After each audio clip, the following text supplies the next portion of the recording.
David, welcome back to the Bonbons Nook podcast. What you been up to lately? Thanks for having me back.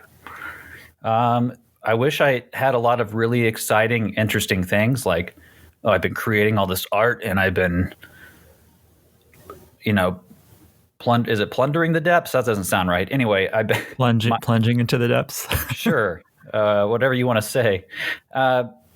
Really, I've just been working hard on my podcast, trying to get that going, trying to line up guests, trying to be a responsible parent and father and husband.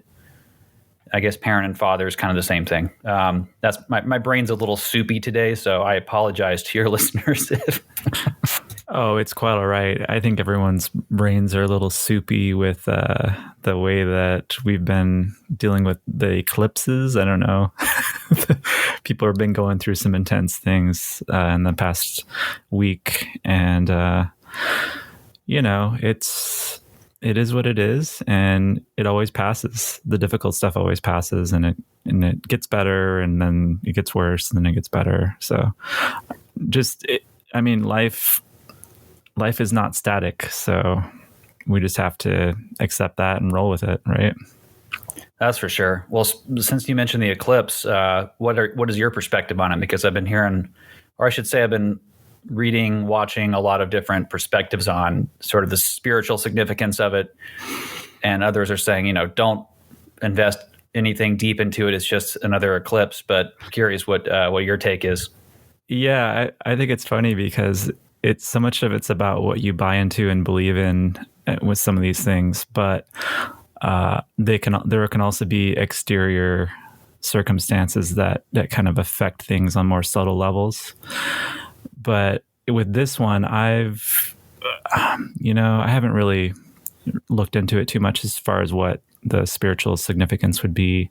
I just have been going by friends and people I've been talking to, and just noticing a lot of like big transitions and big letting go of things happening around this time. So I've just been sensitive to the fact that people are going through a lot of intense things around this.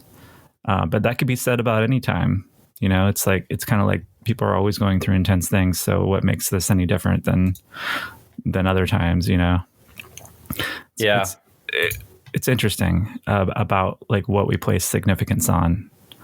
And what I'm curious about, what I've been wanting to ask you about is what has been your journey in starting this new podcast? Because you're how many episodes in now?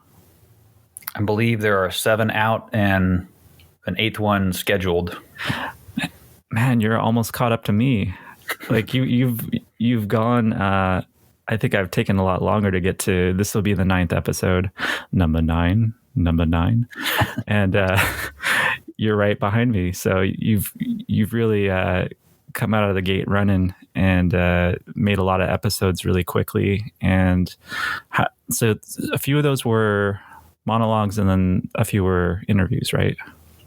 Yeah. Right now it's predominantly, I believe the majority of them are monologues, which is something I'm trying to get away from because I do have some interesting stuff to say, but I get into kind of having a hard time connecting the thoughts in a really linear, logical, progressive way. So it can be a little bit difficult. Even with the interviews, I have a hard time just keeping my head completely in the moment and not overcomplicating things. It's like when I was in school and they would call on me, I would always know the answer, or not always, but I would usually know the answer, but I would somehow think, oh, this has got to be way more complicated than what first came to me. And then I just make it this insanely, frustratingly complicated thing. So I'm trying to get to a place where I'm just a little bit more focused, but I'm also being raw, honest in myself. And I think that's part of the value too, is just trying to be authentic and project my honest self. But the goal is to get more people on, to have more perspectives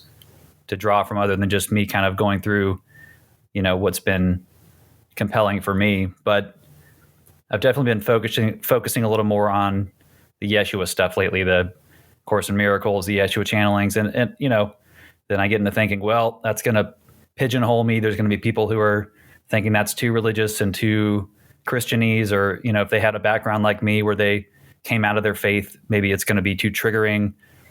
there's all these things again that I'm playing in my head, like, don't want to do this, don't want to do that. And I'm just trying to be myself and be, That's what it comes back authentic. to. Yeah, I think that's exactly what it comes back to is as long as you're being yourself and being authentic, you really don't need to worry about how people are going to receive it, because the people that are going to vibe with it and be attracted and resonate to it are going to love it. And then the people that aren't ready for it, they're going to move on, and you can't appeal to every single person. So just, yeah, I feel like you're totally on the right track for that expressing the authenticity and creating something that you feel proud of. I'm really impressed with what you've done so far with your podcast. And for people that haven't heard about it yet, what's the name of it and how do they find it? Well, first of all, thanks a lot, man. I really appreciate the positivity. You've been a massive inspiration and one of those consistent positive voices in my ear to keep me going. The name of the podcast is You Are the One You Seek. And within that, there's a layer of, there's almost a subtitle I want to put kind of indicating that I recognize that the part inside of me that I'm seeking is also connected to the divine. So you could say, well, it's really the divine within each of us. But the point is, we're often out there looking for all these peripheral answers, things outside of us, external things that can really affect our energy. But to me, I find the most value is when I go inside and find that within myself, because it at least is more clear to me than trying to adopt, 40 different pieces of input that may or may not really be resonant with who I am. And that's certainly a loop I'm caught in now, is ingesting so much spiritual advice and insight from different people that I'm trying to take on way too much at once, and I'm overwhelming myself. And so I'm trying to find that just simplicity within myself. What's my journey? What am I here for? What is resonating within me? And it's been a challenge, man. I don't feel at all like I'm, in a position to really guide people other than just, hey, here's my raw, honest thoughts and feelings on it. And just like everyone else that's out there giving advice, whatever I say is meant to be taken with a grain of salt and to be put through a filter of what is resonant with you, and what is not resonant, just throw it away. If I'm confusing and rambling, just, disregard it, move past it. I know it can be a little bit distracting, but that's my style. So I'm okay being a little on the meandering side, but at least I'm trying to portray what's really going on internally. So yeah, and I think people will appreciate that vulnerability is really easy for people to connect with, as opposed to putting yourself on a pedestal and being like, I know it all. I don't have any issues. I don't, like expressing that vulnerability is very attractive to people, I believe. And the course that you're on with this is, I just see so much integrity in the way that you're approaching it. And I think people are going to tune into that and feel that. And I'm really excited to see how your podcast evolves over time. And one of the things I wanted to ask you was, what would you say to someone that is on the fence about starting a podcast, hasn't recorded an episode yet, maybe has some ideas for what they want to do, but they're kind of afraid to take the next step? What would you say to someone? Well, I mean, the first thing is you really have to like yourself enough and trust yourself enough to get it launched. And that can be a big hurdle. And well, even if you're like me and you're really, struggling through that self-acceptance, maybe look at it as a tool for your own growth versus trying to, save the world or make a bunch of money. For me, it wasn't about, I want to get my voice out there so a bunch of people hear me and think I'm cool, or I want to project this certain image of completion. Like I've figured things out. It's almost just a poor man's excuse to do some healing out loud. And, there's something that I keep coming across in Course in Miracles, that the more you teach, the more you learn. And I'm trying to kind of adopt that. Hey, I might not really know what I'm talking about yet, but if I just put this out here, there's going to be a lot of that coming back to me as well. So for anybody who's looking to, strike out on their own with a podcast, just really focus on what is it that you want to both put out there and have come back, because the energy you put out is going to be typically what you receive. And then beyond that, just, record a few test runs, and you can always delete it, re-record it. If you're like me and neurotic, you'll do it 3 or 4 times and then still not be happy with the final thing, but go, all right, let me just put this out there and see what happens. So it does take a lot of putting aside a lot of those fears of what are people going to think of me? Am I going to make everyone in my life happy, especially like your friends and family? I've already gotten feedback from my wife on some of the episodes, and, good and bad, and like, certain things that could make me think, okay, well, I got to make sure I put myself across a certain way. But it really is just kind of pushing me back to, all right, be yourself, be true to your story. And again, like you're saying, hopefully that'll resonate with people who are looking for someone who's just trying to be raw and honest. So, but yeah, I think the expectation is for me, and this varies by person, is, I just want to find answers, and I want to help other people find answers. So someone else might have a totally different objective with their podcast. It might be monetary. And if you're doing that, I don't know really what advice to give, because I'm not really very good at being savvy with how to make, a quick buck. I've always had a terrible time being a salesman, selling myself, selling anything else. So yeah, for me, it's a journey, man. That's really beautifully articulated. And I think that's going to inspire other people that might need some healing and find that as a avenue for that. So yeah, thanks for sharing that. Yeah, of course. I wanted to also ask you about your journey with music, because I know you went to recording school, and you've dealt a lot with making your own music, both in bands and solo. And I'm curious, like, where did that start in your childhood? Like, was there a moment that you became attracted to music and it kind of clicked for you, and then you started off on this path of self-discovery through music? Yeah, thanks for asking, man. It's been a crazy journey with me with music, and it really started. I mean, I was pretty into, the kid stuff that they would play at church when I was a little kid. I always vibed with just music in general, but it wasn't until I moved out to Washington State in 1989. It was a couple of years later where my brother had turned me on to KISW, or 99.9 FM in Seattle.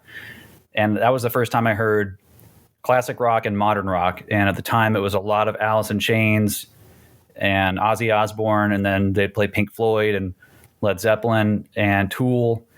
Tool was one of the first bands that completely ripped my mind open.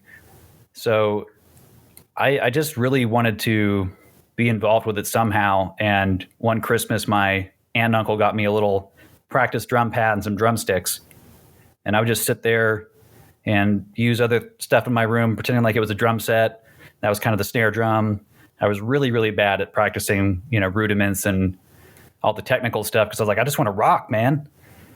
So not too long after that, I got a drum set, like a really, really, really basic, my first drum kit. I mean, the cymbals on that thing were, I don't even know like where they found those things. They were the ones that just clang when you hit them. They don't sound too musical. Yeah. And I tortured Michael for a few years with learning the drums. I took some drum lessons, but I was a pretty bad student. I often did not rehearse the technical stuff as much as just play along to songs, want to play rock. And I'd have guys trying to teach me jazz and really cool technical types of musicianship. And I was just sort of my typical self, just caught in my own head and not really very disciplined. So, but not that long after that, I joined a rock band that was recording an album in a studio.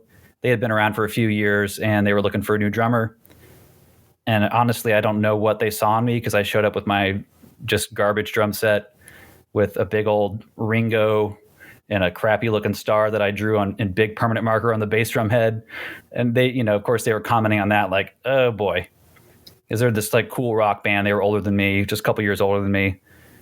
And it was through like a friend of my dad's who he had just heard he knew about the studio. He kind of, I think he recorded there a few times with a band he was in called Running with Scissors.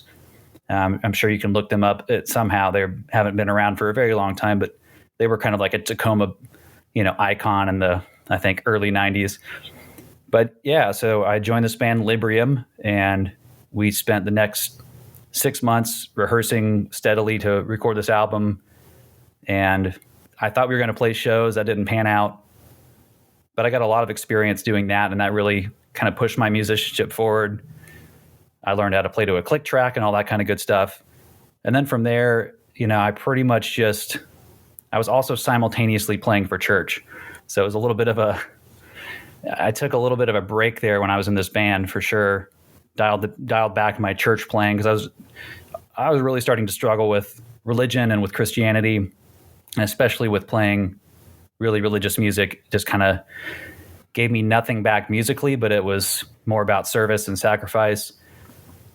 And unfortunately, most of my journey after the band, so we recorded the album, we did one release show for the album, and then that was it for me. I quit. I was kind of getting caught up in some negative stuff with the rest of the band. They were doing drugs and all that kind of stuff. And I was smoking a lot of pot at the time, but I was kind of being pushed towards other things I didn't want to do. So, and there's just a lot of other toxicity happening. And so I quit the band and kind of recommitted myself to, the church thing. And that ended up being, like 20 years of playing off and on for churches, and then just sort of throwing away the rest of my musical interests. I really didn't do anything with it until like 6-7 years ago. I made about 12 songs. That was, I think, what I sent you a while back. I listened to those, and some of them were just incredible to me. Thanks, man. Yeah. I was wondering, would you be okay with playing one of them after this episode? Sure. Do you have Maybe you could send me one later? We could play it. Yeah. I mean, and they were all, as long as there isn't any copyright issue, they're pretty much all covers of Radiohead songs, or they're pretty, that's the problem, is I never got past making crappy music myself and just being okay with it as a starting point. I would try and write my own music, and I would just get so frustrated that it didn't sound as good as Radiohead or Tool or whatever bands I was really into at the time, is like, these epic bands. And that was my standard. And that's still my issue, is I compare myself to the highest standard possible. And then if I can't meet it quickly, I kind of just lose steam and go, well, obviously I'm not cut out for this, and it's such a... Well, the fact that you can see that dynamic so clearly makes it so that you could probably transcend it if you put a little energy into transcending it. Dude, I'd love to find, and I haven't looked hard. That's the problem, is I'm still scared, I think, to really commit myself to it. But I'd love to find musicians who are like-minded, who need a drummer or a middling bass player.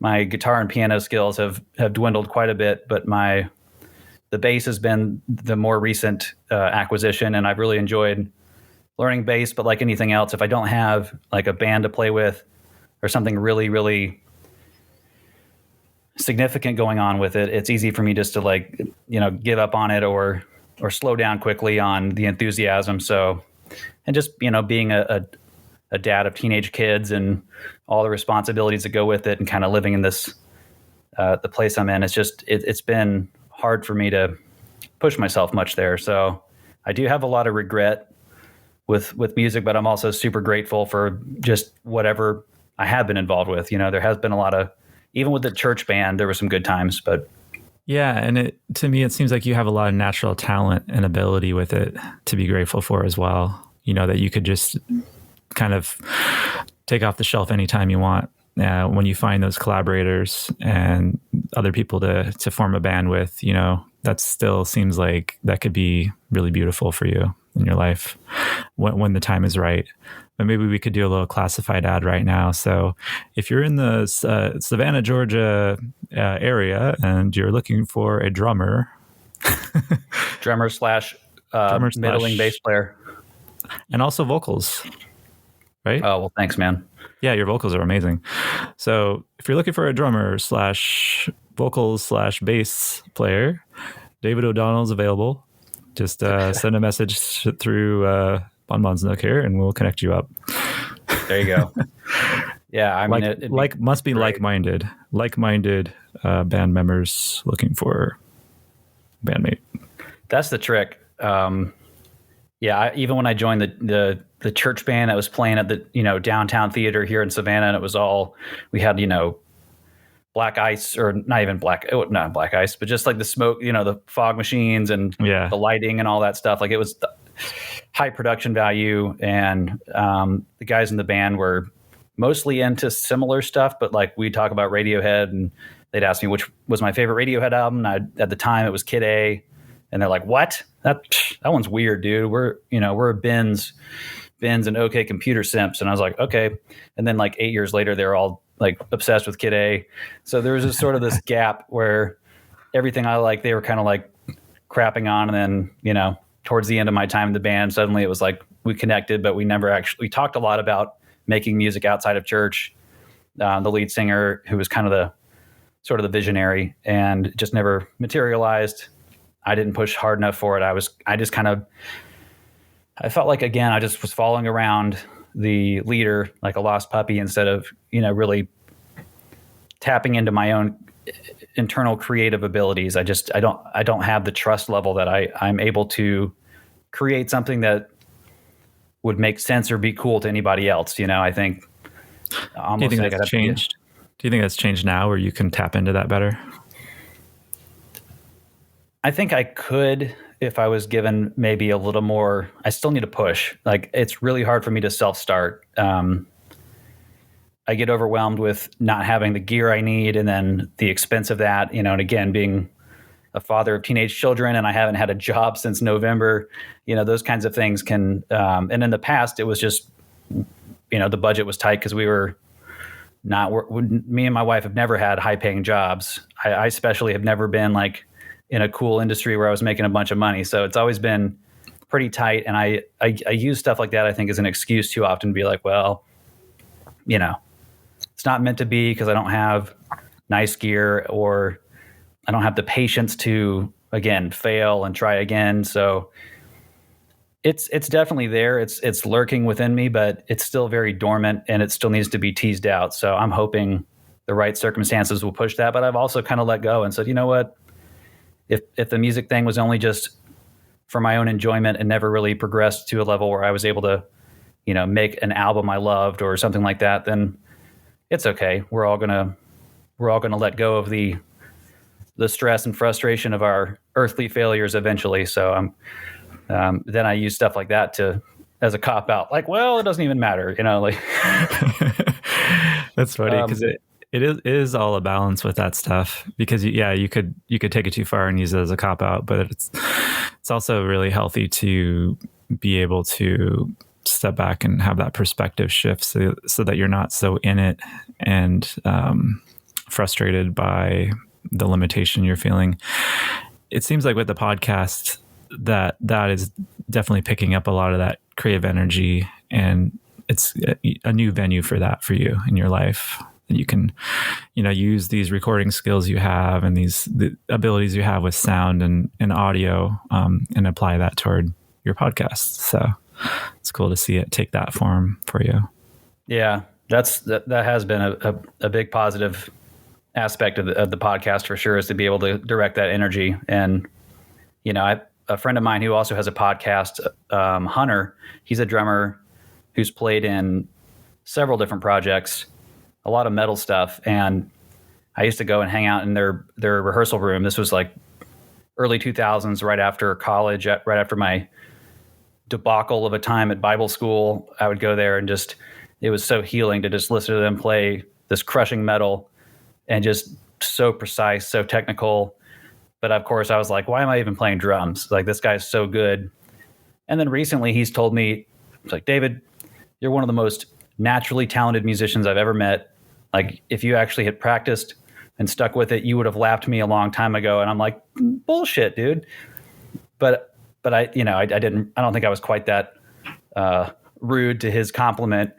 but it is hard. It's hard for me to even believe that, when he said that, it's just like, no, you're wrong. That's how much I'm still trying to work through that self-doubt and that ego trying to tie me down to all these weird expectations. And I really wish that I had trusted that much sooner. And of course, I try to not look at my life as all these regrets that I wish I had done this and that different. But that's one thing I really wish I could go back in time and tell myself, like, just go for it, man. Just try, fail, keep trying, keep failing.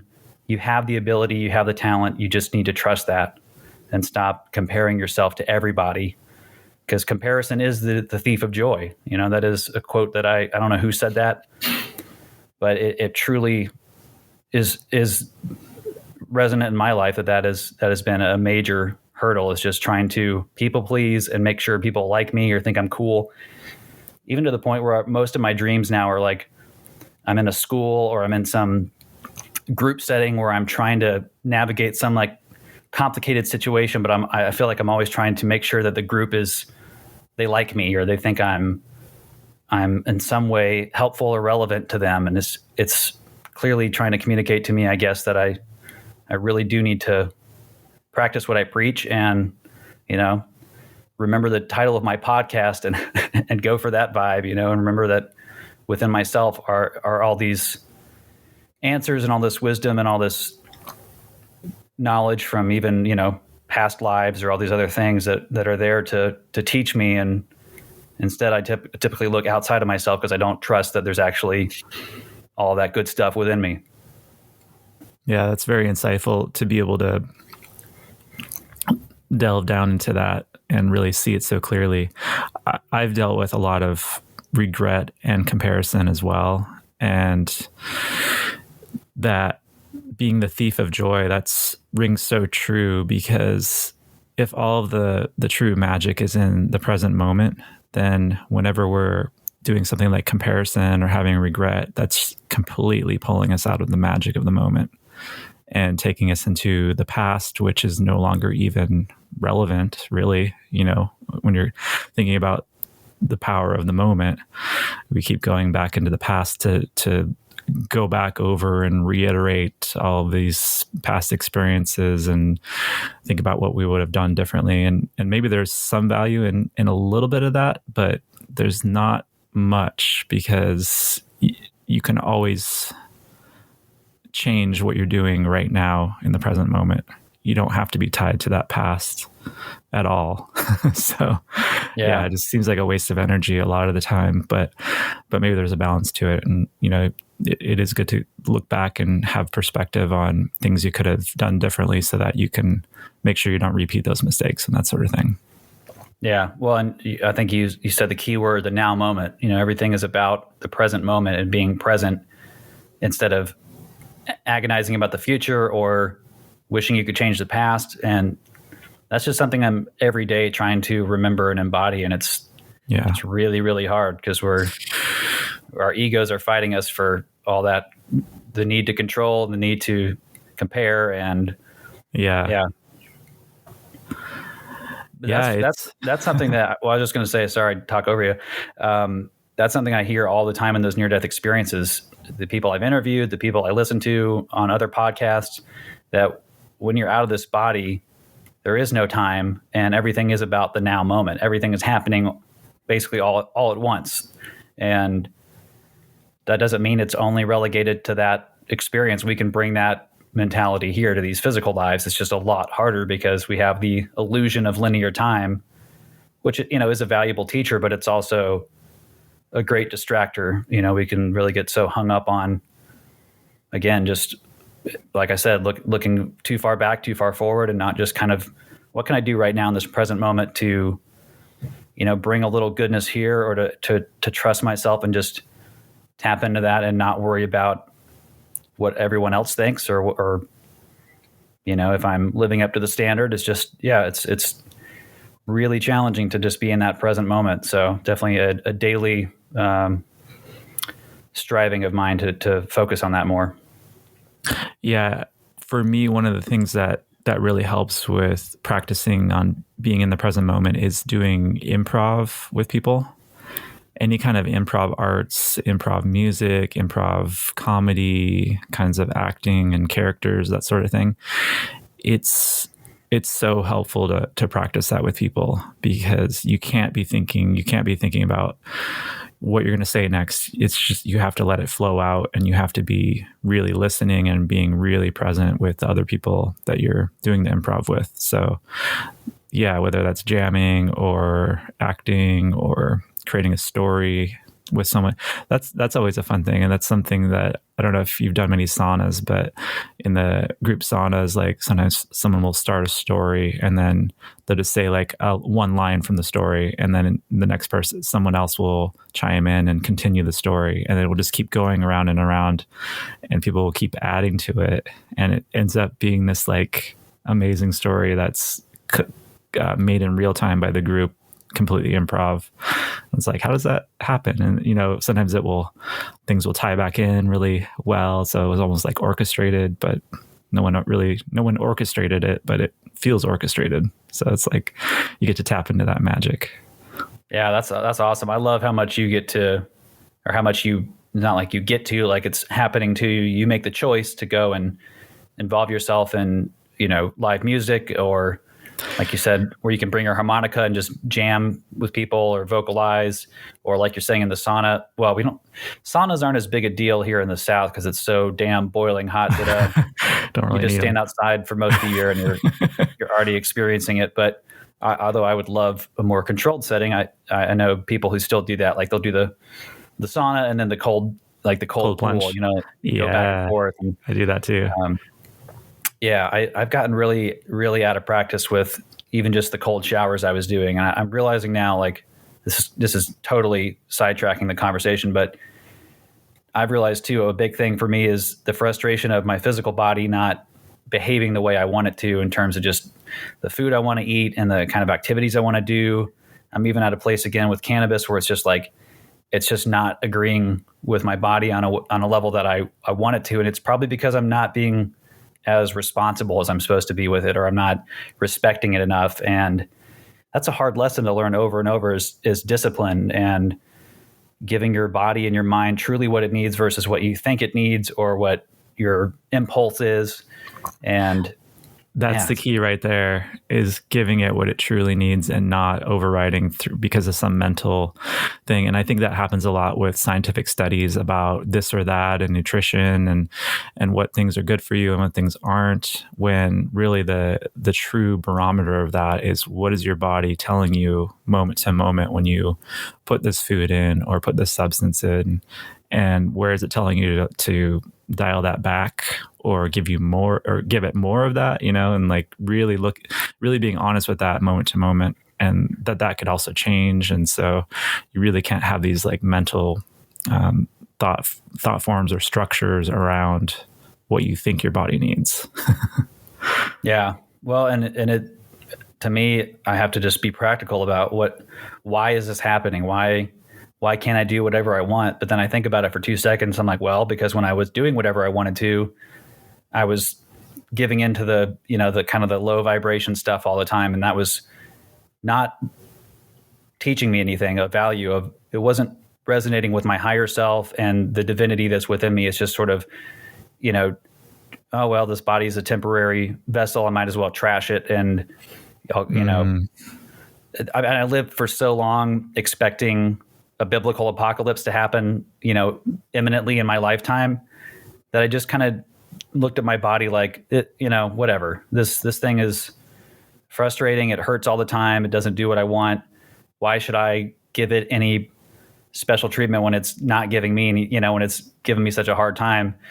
And man, I had it so backwards, not understanding that it is a conscious and deliberate thing. Usually most people don't just, whatever comes naturally to them isn't usually the highest good for themselves. It's kind of, I guess it's the constant tug of war with ego and spirit, or just, flesh and ethereal, just trying to, again, find where is the discipline actually pushing me forward, or where is it becoming like a new oppressor, that you have to, again, do X, Y, Z perfectly, or else you're not spiritual enough. I know one thing I've heard recently that was really encouraging was from it's like an angel channeler that I listened to.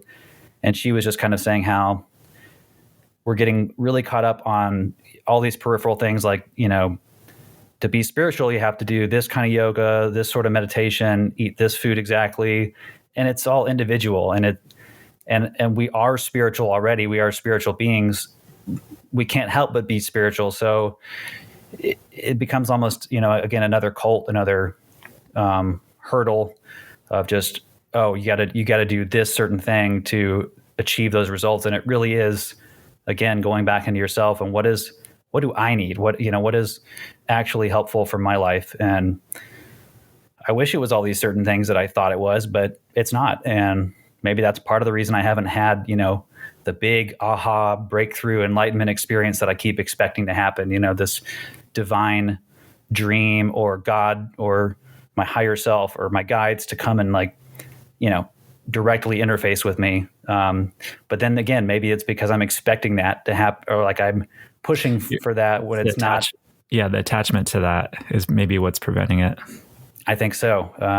I think it's thinking that I know what I need when I need to let it be. I need to be in the present moment, live my life organically, and just, it to me, I guess with the whole point with that angel channeler, what she was trying to say is just be in the moment now and choose love and just live organically and put love into things that you used to put fear into. And really, you don't need to have all these plans and steps outside of that. It's just as simple as flipping the script and putting love into stuff that you used to go into a spiral about and fear and doubt and all those kinds of things. So I'm just trying to stop feeling like I need to have X, Y, or Z experience or the breakthrough on DMT or, all these different things that I keep telling myself, that'll be it. That'll be when it clicks and I'm just really on my path, and I think my path is the kind of the long, slow grind versus the shortcut to enlightenment. So it's painful to realize that, but it's also kind of like, well, that's my path and that's what I've chosen. And I believe that's sort of what is pushing me, even with my body and stuff, to just be more focused on, what is important for me versus what is everyone else saying is going to be the answer. So yeah, it's tough. That's beautiful though. It's beautiful because that allows you to slow down and find ways to enjoy the journey more and to optimize the journey so that you can be more comfortable in your body, for example, because of the practices that you're doing that are nurturing your body. And so you can really slow down and not be expecting this exterior experience to happen to you that's going to change everything instantly. You can just really settle in and be like, all right, what's gonna make my life better today, and for the people around me, what's gonna help in this process, in this journey. Yeah, no, and it's again practicing what I preach, because I say a lot on my podcast that the world is not happening to you; it's happening for you. And I keep forgetting that over and over. Every day I slip back into victim mentality, and it's so easy to the addiction of victimhood is so strong, just every pain in my body can be seen as, oh, well, I gotta suffer. I gotta embody the suffering and feel like a martyr. Or it's just like, oh, this is just the temporary condition of being in a pressurized meat suit, flying around on a rock, hurtling through space, and, all these different energies that are coming to us. I mean, it's easy to make it all about what I've done wrong and why I deserve this. And, instead of just what can I make out of this moment to be, I mean, there's so many people who live a life of great impairment, disability, pain, and they can be some of the most optimistic, loving, powerful people you'll ever meet. And it's so backwards from what, at least how my mind works, is like that your body is an indicator of your spirit. When things aren't going well in your body, it's a direct translation to, well, you've done something wrong spiritually. And there can be a correlation there, but I think in a lot of cases, it's kind of sort of the opposite, where you're meant to dig in those moments and find even more value to who you are beyond this life, because you realize that you aren't just this body. And so you're able to endure not even endure, but transcend the pains and the frustrations and go, okay, this is my journey. There's probably a lesson in here or something I can use to enlighten or bring light to other people who are going through the same thing, who don't have this perspective. That was like watching my brother go through his pain and suffering. Unfortunately, I kind of saw the side of that where the victimhood was there, and he understood that this probably happened to him because he did something wrong or because God was mad at him or whatever. And it's hard to move forward and put love into it when you're just engrossed in like the victimhood and I'm trapped and this is a cruel joke. And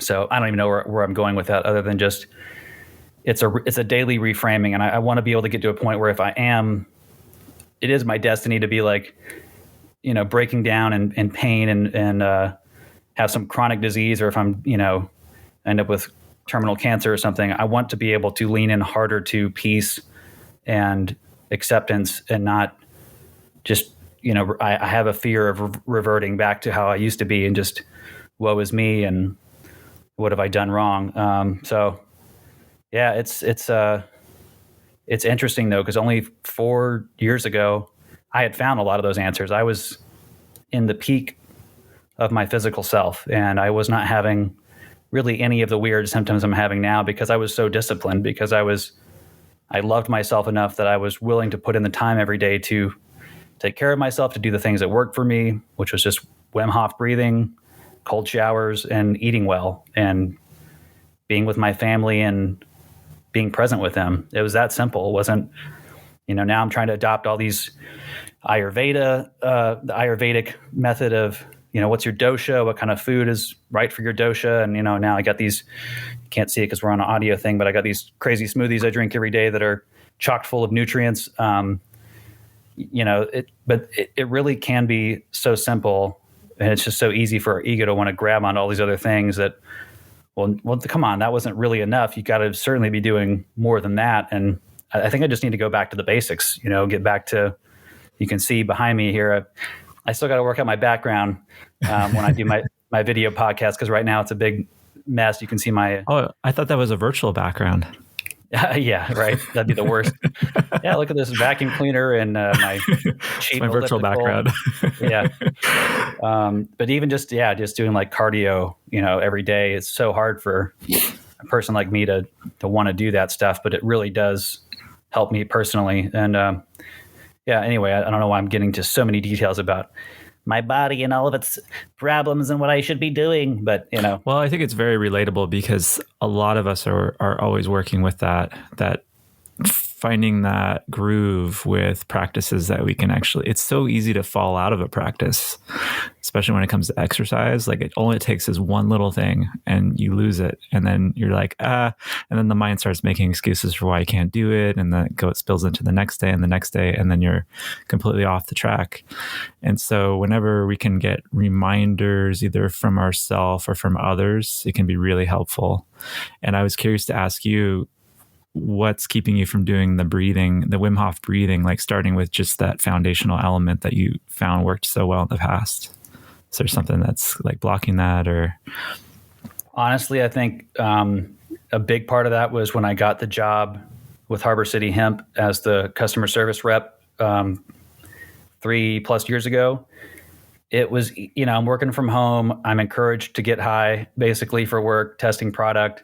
And it was really easy for me to trade the discipline of the 2 times a day, 2 to 3 times a day breathing sessions, cold showers, and all that for just, or I can just get high and chill and, feel almost the same level of relaxation. But it's just taking that shortcut and then getting back in the habit of honestly abusing it. And I still have all the respect for cannabis and it's the value it can have in people's lives. And it still has had so much value in my life, but there's also, like anything, there's extremes and there's oversaturation and abuse. And there's things you can do that can reverse the positivity of something. And certainly for me, I think my body's just trying to teach me, you can't you can't just do one or the other. You need to be more balanced, And so I believe there's still a place for cannabis in my life, but like I'm back to one of those like, okay, got to take a long fast, got to let my body reset. And especially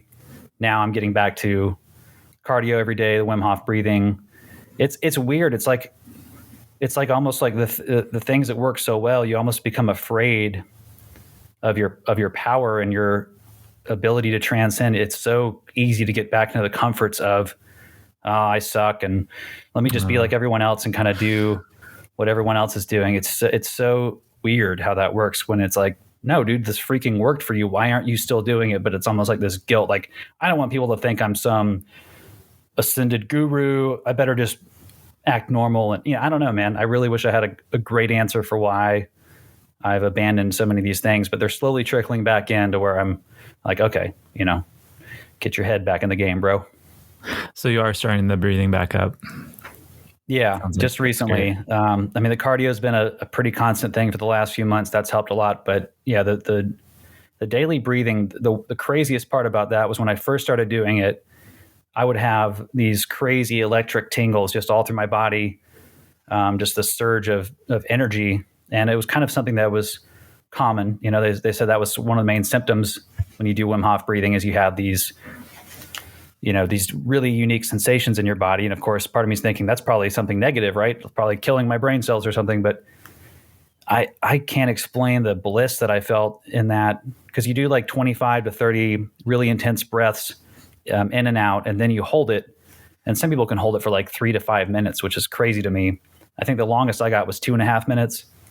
But during that time where you have no oxygen in your body and you've pretty much fully oxygenated it, hard word to say, through all the breaths, then you can breathe out and all that oxygen is still in your body and you can essentially hold your breath for a long time. But while that's happening, I don't know what's happening, but something profound is happening in that exhale where you're just kind of, you got your eyes closed and you're feeling all these vibrations and tingles.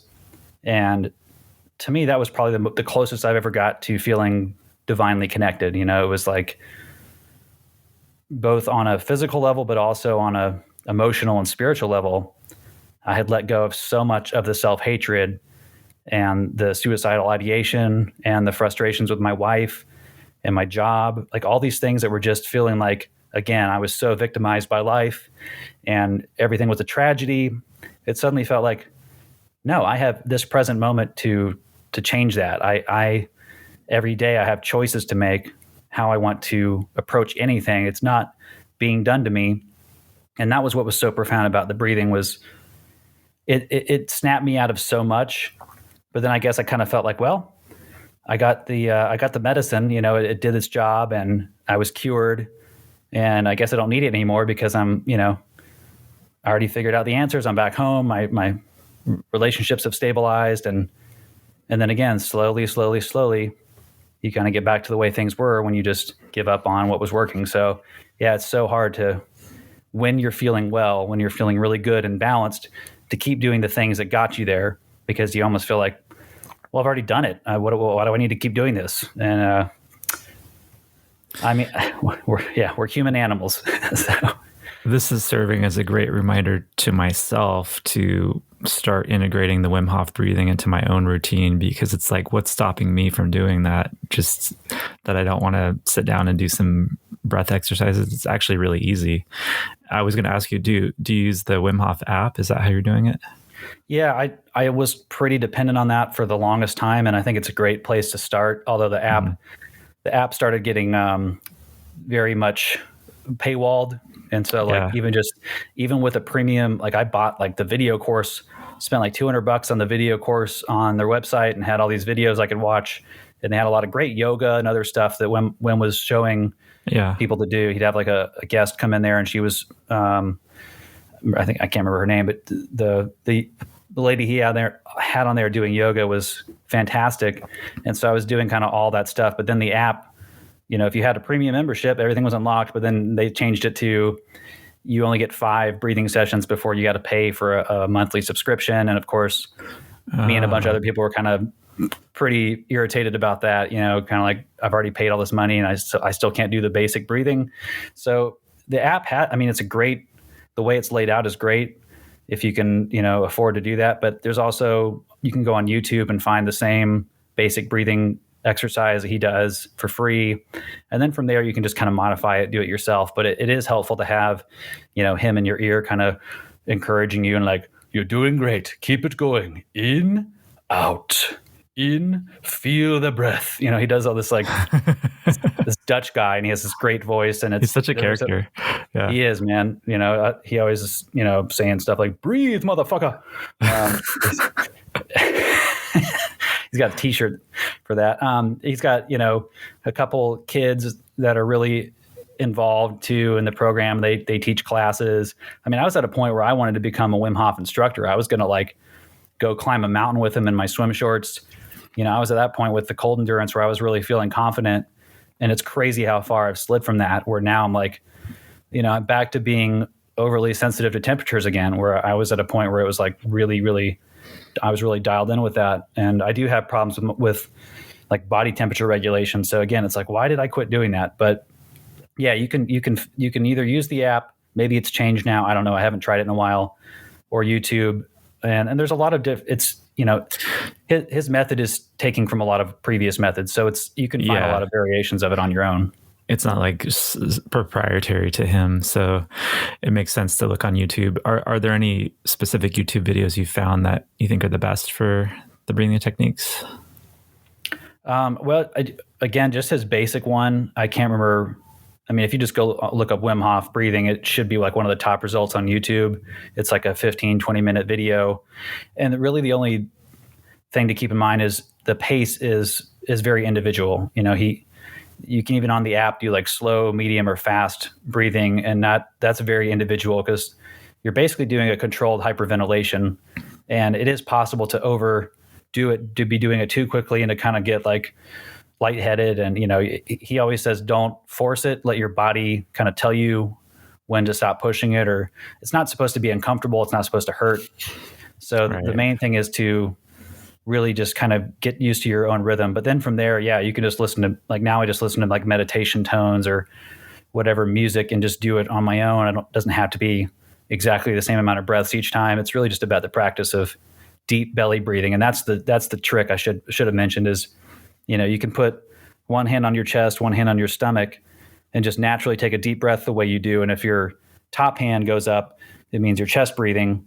But if your bottom hand over your belly goes out, that's kind of the gold standard is breathing through your belly instead of through your chest. And doing that, well, my natural doctor used to say that breathing through your belly is, your stomach is your emotional center, and that's where a lot of emotions are stored. And just by doing that breathing, you release a lot of negative emotions, but it also helps your digestion because you're encouraging blood flow to your stomach.